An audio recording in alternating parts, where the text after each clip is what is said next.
भारत में भले ही भिन्न भिन्न धर्मों व जातियों के लोग रहते हैं, लेकिन मुख्यतः यहाँ हिंदू लोग रहते हैं। भारत में जितने भी धर्म पैदा हुए अथवा बाहर के धर्म यहाँ पर आकर प्रफुल्लित हुए हैं, सभी को हिंदू लोगों ने अपनाया है। इसलिए अन्य धर्मों को अपनाने के बाद भी वे अपने संस्कारों को ज्यों का त्यों लिए हुए हैं। भले ही भारतीय हिंदुओं ने अन्य धर्मों को अपनाया, लेकिन उन्होंने अपने पुरातन रूढ़ियों को भी साथ साथ कायम रखा। यही कारण है कि भारत के हिंदुओं ने अपनी गैर वैज्ञानिक सोच, अपनी जाति वर्ण व्यवस्था, अपनी पूजा पद्धति का प्रभाव प्रत्येक धर्म पर छोड़ा है। लेकिन एक बात जो प्रत्येक व्यक्ति को खटकती है वह यह है कि हिंदू लोग मुस्लिम पीरों की पूजा अपने देवी देवताओं से भी बढ़कर करते हैं। अन्य किसी भी धर्म के लोग दूसरे धर्मों के देवताओं में कोई रुचि नहीं लेते, फिर हिंदू लोग मुस्लिम पीरों की पूजा में आखिर क्यों अटके हुए हैं। जय भीम, नमो बुद्धाय। आज हम बात करेंगे हिंदुओं द्वारा मुस्लिम पीरों की पूजा क्यों। क्या हिंदुओं को अपने 33 करोड़ देवताओं पर भरोसा नहीं है? हिंदू मत में 33 करोड़ देवता माने व पूजे जाते हैं। यहाँ तक कि नदियाँ, पहाड़, पेड़ पौधे, पशु पक्षी भी देवता माने गए हैं। हिंदू लोग एक भगवान में विश्वास न करके देवताओं की पूजा को ही महत्व देते हैं। वे अपनी प्रत्येक समस्या के हल के लिए इनकी पूजा करते हैं व चढ़ावा चढ़ाकर उन्हें खुश करने का प्रयास करते हैं। हिंदू लोगों का विश्वास है कि देवी देवताओं को खुश रखने में ही उनकी भलाई है, अन्यथा ये देवता रुष्ट होकर उनकी सुख शांति भंग कर देंगे व उन्हें रोगी व दुखी बना देंगे।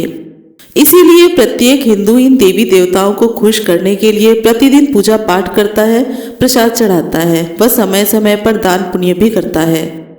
लेकिन इतना कुछ करने के बाद भी ये लोग हमेशा दुखी रहते हैं। जब भारत की जनसंख्या 33 करोड़ देवताओं के होते हुए भी दुखी रहती है, तो वे मुस्लिम पीरों की शरण में जाते हैं, उन्हें खुश करने के तरीके ढूंढते हैं। पीर वास्तव में कौन लोग हैं, इस पर तो शायद ही किसी का ध्यान जाता हो। हमारे प्रत्येक गांव, खेत व घरों में पीरों की कब्रें पाई जाती हैं। आज हमारे हिंदू लोग इन पीरों में भी उतनी ही आस्था रखते हैं जितनी हिंदू देवी देवताओं में रखते हैं। इन पीरों को शहीद या सैयद भी कहा जाता है। भारत में मुख्य रूप में दो ही कौम थी, हिंदू और मुस्लिम। दोनों के सभ्याचार व संस्कृति में बहुत बड़ा अंतर था।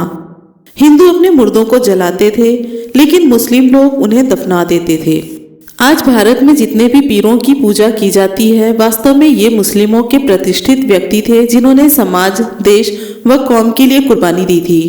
इसलिए मुस्लिम समाज श्रद्धावश इनकी कब्रों पर दिए जलाते व पूजा करते थे। वे उस समाज के पूजनीय व्यक्ति थे। धीरे धीरे इनके साथ चमत्कार जोड़ दिए गए तथा ये पूजनीय देवता बन गए।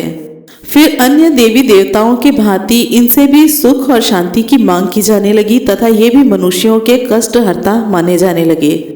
इन्हें खुश रखना जरूरी समझा गया ताकि मनुष्य प्रत्येक प्रकार के कष्टों से बचा रहे। सम्मान की भावना पहले तो श्रद्धा में तब्दील हुई, फिर धीरे धीरे अंधश्रद्धा में बदल गई। भारत की धरती पर हिंदुओं से मुस्लिम बने लोगों ने अपने इन मुस्लिम पीरों को पूजना शुरू कर दिया। धीरे धीरे हिंदू लोगों ने भी इन्हें अपना लिया। इसका मुख्य कारण था सत्ता पर मुस्लिमों का कब्जा और समाज पर उनका प्रभुत्व व हिंदुओं की अंधश्रद्धा। धीरे धीरे पीरों की कब्रों की संख्या बढ़ती गई तथा इनके साथ अंधविश्वास व चमत्कार जुड़ते चले गए। महापुरुषों की कब्रों का आकार बड़ा होने लगा। इनके साथ अनेक प्रकार की करामातें जुड़ती रही। धीरे धीरे 1-2 गज के स्थान पर 9 गज के पीरों की कब्रें बनने लगी। जितनी बड़ी कब्र उतना ही शक्तिशाली पीर माना जाने लगा। जैसा कि पहले ही कहा जा चुका है कि ये पीर समाज के विशिष्ट व्यक्ति थे जिनका सम्मान उनके अच्छे सिद्धांतों व कारनामों के कारण किया जाता था। लेकिन धीरे धीरे सिद्धांतों का पालन न करके लोगों ने इसमें श्रद्धा रखी। यही श्रद्धा पीढ़ी दर पीढ़ी अंधश्रद्धा में बदल गई। राजनीतिक तौर पर गुलाम हिंदू कौम मानसिक रूप से भी गुलाम हो गई। उन्होंने इन पीरों को अपने देवी देवताओं से भी अधिक शक्तिशाली समझकर पूजना शुरू कर दिया तथा आज वे यह बात भूल चुके हैं कि सभी पीर वास्तव में मुस्लिम थे। हजारों वर्षों से इनकी पूजा पीढ़ी दर पीढ़ी होती आई है। अब ये पूजा हिंदुओं के संस्कारों का हिस्सा बन गई है। पीर अब हिंदू मुसलमानों के साझे देवता माने जाते हैं। कुछ हिंदू तो इन पीरों पर बकरे की बलि भी उसी प्रकार देते हैं जैसे मुस्लिम देते हैं। अगर उन्हें यह कुप्रथा बंद करने को कहा जाता है तो वे अपनी मानसिक दुर्बलता का प्रगटाव करते हुए उत्तर देते हैं कि यदि उन्होंने पीर को मानना बंद कर दिया तो पीर उन्हें नुकसान पहुंचाएगा। यह हमारी मानसिक गुलामी का ही एक महत्वपूर्ण अंग है। पुराने समय से ही देवी देवताओं व पीरों के नाम पर ठगी का धंधा जोरों पर चलता रहा है। भले ही आजादी के समय अधिकतर मुस्लिम पाकिस्तान में चले गए, उनका देश अलग बन गया, लेकिन आज भी उनके पीरों ने हिंदुओं की मानसिकता को गुलाम बना रखा है। मुस्लिम लोग अपने पीरों को गुलाम हिंदुओं की रक्षा के लिए छोड़ गए। अब ये पीर पूरी तरह से हिंदुओं की अंधश्रद्धा के पात्र हैं। भारत के हिंदू इन पर मेले लगाते हैं, पूजा अर्चना करते हैं, चढ़ावा चढ़ाते हैं। यह जरूरी नहीं है कि इन पीरों के पुजारी मुस्लिम ही हों, बल्कि अधिकतर हिंदू पुजारी ही चढ़ावे को हड़प कर रहे हैं। वास्तविकता यह है कि हिंदुओं की अंधश्रद्धा के सहारे बहुत से लोगों का ठगी का व्यापार चलता है। ये ठग जगह जगह पर पीर के नाम पर कुछ ईंटें इकट्ठी करके कब्र बना देते हैं तथा पीर का कोई भी ऊट पटांग नाम रखकर उसके चमत्कारी किस्से सुनाते रहते हैं, खुद उसके पुजारी बन जाते हैं।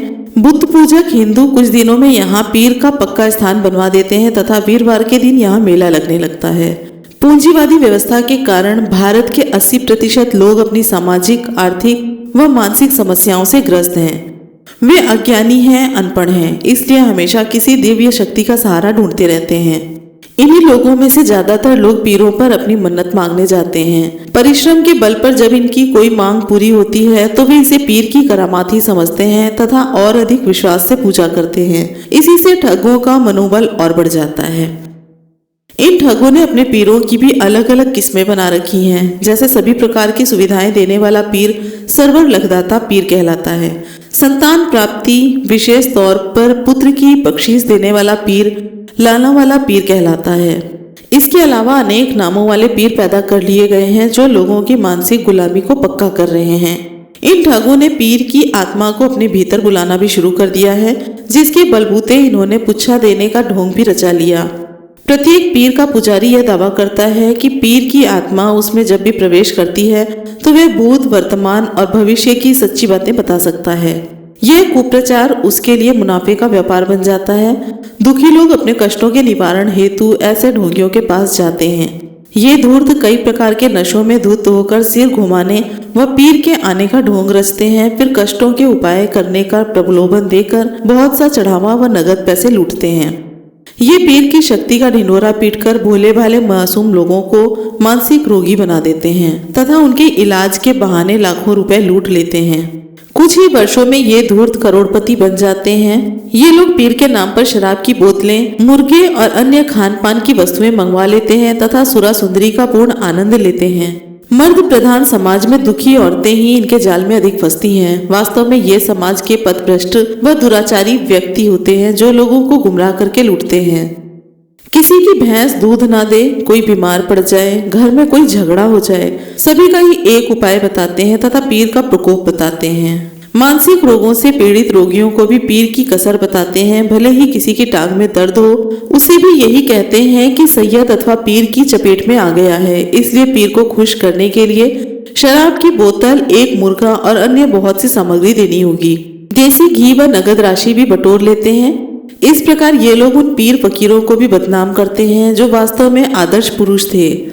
पीरों में आस्था रखने वाले लोगों को भी यह बात पूरी तरह से समझ लेनी चाहिए कि पीर किसी का नुकसान करने वाले अथवा बुरा चाहने वाले व्यक्ति नहीं थे। वे भले पुरुष थे जो समाज का सदैव भला चाहते थे। इसी प्रकार सैयद कहे जाने वाले शहीद लोग तो समाज के लिए स्वयं कुर्बानी दे गए। वे भला अब किसी को क्या तंग करेंगे। पीर अथवा शहीद किसी की टांग में प्रवेश करके उसे दर्द क्यों देने लगे।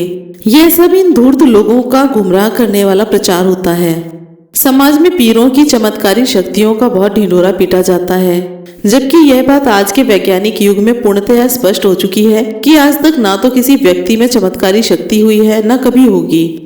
बुद्धि व ज्ञान के लिहाज से कोई व्यक्ति कम बुद्धिमान है तो कोई अधिक। प्रकृति में अनेक रहस्य हैं, कुछ का भेद वैज्ञानिकों ने पा लिया है, कुछ का आने वाले समय में ढूंढ लिया जाएगा। इसलिए पीरों के बारे में कही जाने वाली सभी चमत्कारी कहानियां कोरी कल्पना पर आधारित होती हैं। वास्तविकता तो यह है कि पीर के नाम पर बनाई गई अधिकतर कब्रें भी मनगढ़ंत बातों पर आधारित हैं। किसी भी पीर में ना तो किसी की मन्नत पूरी करने की शक्ति है तथा ना ही प्रकोप होकर उसका कुछ बिगाड़ने की शक्ति है। सामान्य जीवन में हम देखते हैं कि आवारा कुत्ते इन पीरों की कब्रों के ऊपर पेशाब व अन्य गंदगी करते रहते हैं, लेकिन कुत्तों में कभी भी पीर की आत्मा आकर उन्हें तंग नहीं करती।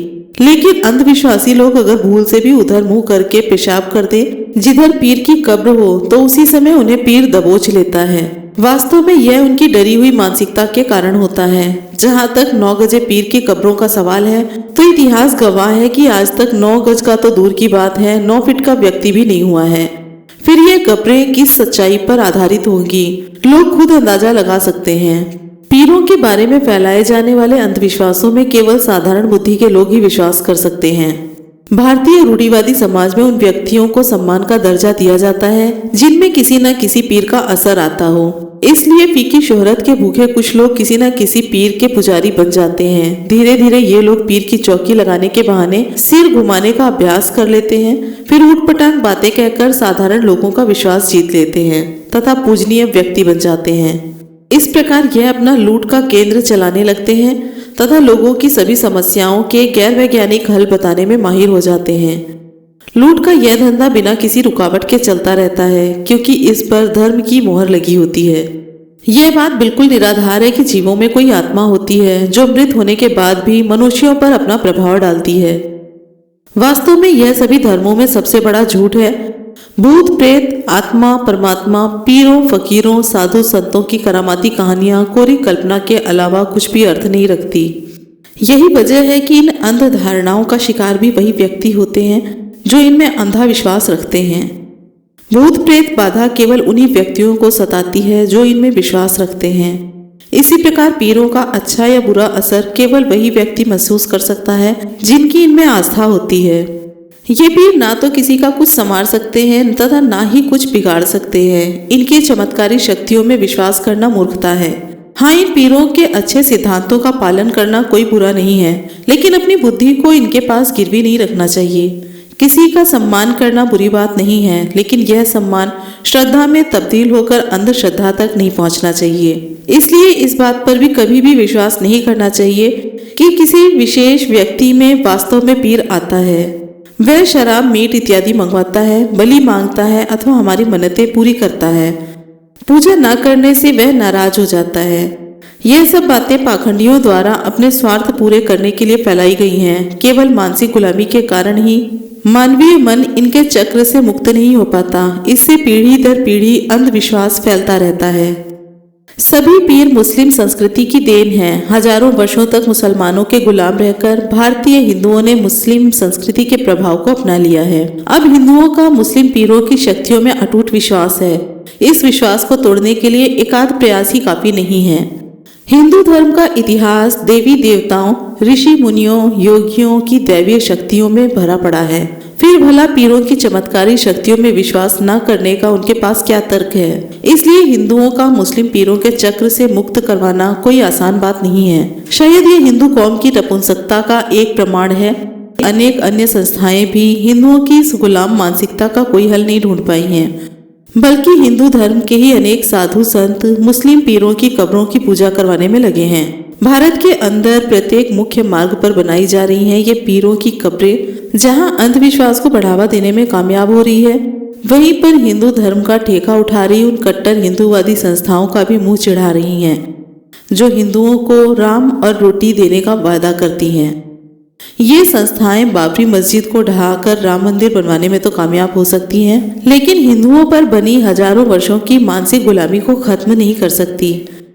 यह मानसिक गुलामी भारत पर 800 वर्षों तक रहे मुस्लिम शासन का परिणाम है।